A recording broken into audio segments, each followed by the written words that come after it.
Hello everyone. आज के video में हम ड्राई सॉकेट मतलब कि दांत निकलवाने के बाद में 2 से 3 दिन बाद आपको सडन जो सीवियर पेन होता है उसका कारण, उसका इलाज हम जानने वाले हैं। Hello, I am doctor Diksha and मेरा फेवरेट डेंटिस्ट। तो चलिए शुरू करते हैं।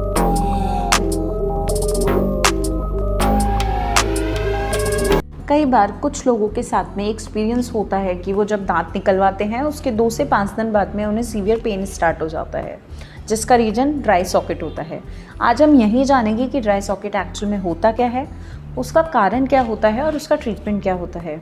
अगर आपको हमारी वीडियोस पसंद है या आप चैनल पे न्यू हैं तो हमारे चैनल को सब्सक्राइब कीजिए, इससे चैनल को ग्रो करने में हेल्प मिलता है। अब पहले हम ये जान लेते हैं कि ड्राई सॉकेट एक्चुअल में क्या होता है।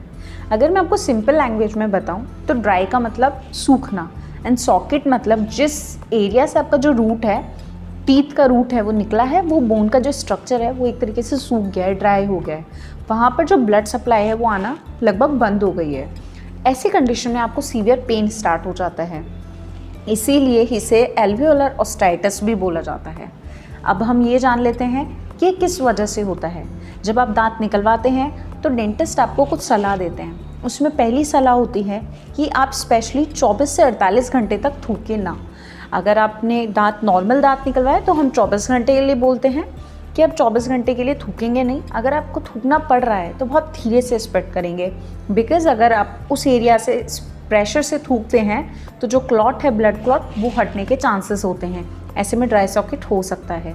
दूसरा, आपको बोला जाता है आप किसी भी प्रकार का टबैको का इस्तेमाल ना करें, मतलब टबैको को कंज्यूम ना करें, वो चाहे सिगरेट के फॉर्म में हो या किसी पाउडर या किसी भी चीज़ के फॉर्म में, वो यूज़ ना करें।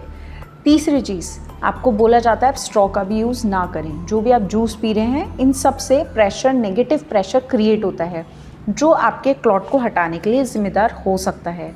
ऐसे बहुत सारे रीज़न हैं और एक कॉमन रीज़न जो देखा गया है वो है अगर आप टोबैको का यूज़ नहीं कर रहे हैं पर आप अपनी टंग को बार बार उस एरिया में लेके जाते हैं, जिस वजह से वहाँ से क्लॉट हट जाता है और ड्राई सॉकेट हो जाता है। अब इसका ट्रीटमेंट क्या हो सकता है? तो जब भी अगर आपको लग रहा है आपके दांत निकलवाने के 2 से 4 दिन बाद में सडनली पेन स्टार्ट हो गया है, आपको लग रहा है वहाँ पर आपको ड्राइनेस फील हो रही है या फिर किसी भी प्रकार का दर्द है, आप एक बार अपने डेंटिस्ट के पास जाइए। अगर उन्हें डेंटिस्ट को दिखता है कि वो ड्राई सॉकेट है तो वो उसका क्लीनिंग करते हैं। वो क्लीनिंग सलाइन से या फिर वो जो उनके पास जो मटेरियल होता है उससे उसकी प्रॉपर एक तरीके से क्लीनिंग होती है। वो बेटाडीन या सलाइन जो भी है उनका क्लीनिंग करेंगे। उसके बाद में वो एक ड्रेसिंग करते हैं। ड्राई सॉकेट के लिए कुछ जेल्स आते हैं, कुछ पेस्ट आते हैं जिसकी वहाँ पर ड्रेसिंग की जाती है। ये ड्रेसिंग में भी आपकी वो ड्राई सॉकेट नॉर्मल हो सकता है 2 से 3 ड्रेसिंग भी लगे।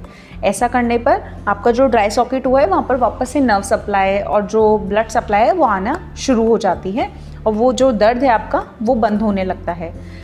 इसके अलावा आपकी जो डॉक्टर है वहाँ से ड्रेसिंग हो रहा है, क्लीनिंग हो रहा है। साथ ही आपको ये भी एडवाइस किया जाता है कि अगर जैसे आपको सीवियर पेन है तो आप बाहर से जिस एरिया में दर्द है वहाँ बर्फ़ का सेक कर लीजिए और अंदर के लिए गुनगुने पानी में थोड़ा सा नमक या फिर हल्दी डालकर उस एरिया से कुल्ले कीजिए और वहाँ पर ब्रश लेके नहीं जाना है, क्योंकि जब आप ब्रश करते हैं वो एरिया छिल जाता है, क्लॉट हट जाता है, दिक्कत वापस आ जाती है। तो आपको ब्रश नहीं लेके जाना है।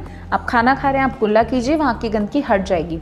पर ये जो कुल्ला कर रहे हैं वो सॉफ्टली करना है, बहुत तेज कुल्ले नहीं करने हैं। अगर इन चीज़ों का ध्यान रखते हैं तो ड्राई सॉकेट भी बहुत जल्दी ठीक हो जाता है।